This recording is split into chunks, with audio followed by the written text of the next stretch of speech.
Hello, my name is Kobe Chambers, and today I'll be giving a speech on why we should colonize the moon.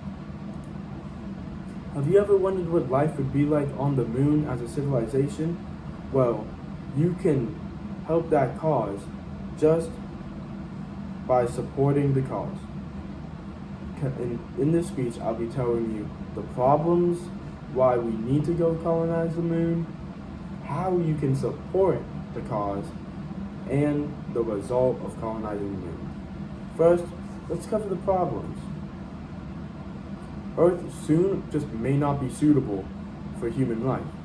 We've been getting record-setting temperatures, and not only that the heat is raising higher and higher, that also is making the sea levels rise, which could flood many major coastal cities, which could result in a lot of human casualties and all the resources that we have in those cities, like New York City, Miami, all those coastal cities could very well be gone soon.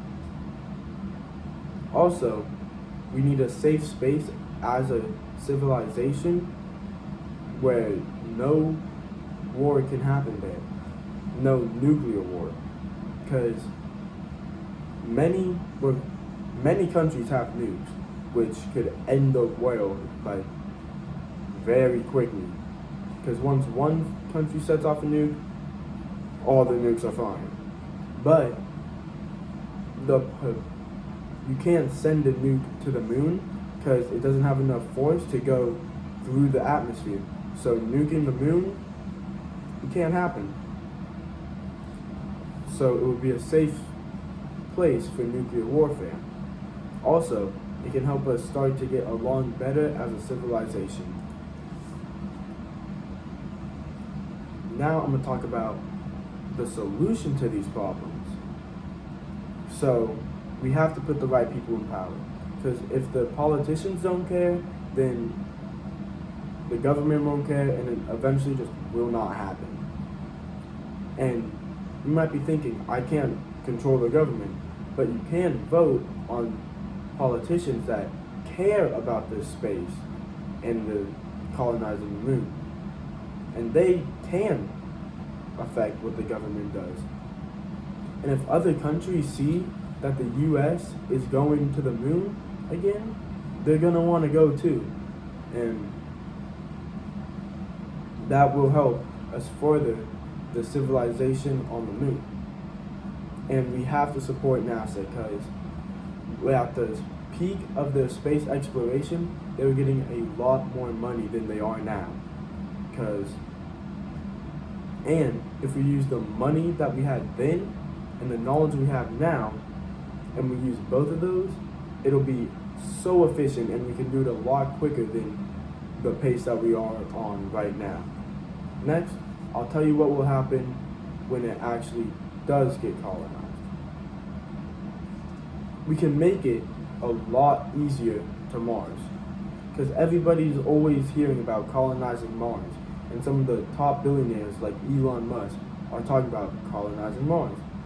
But it's very important that we colonize the moon first, because first of all, the moon is a lot closer to Mars.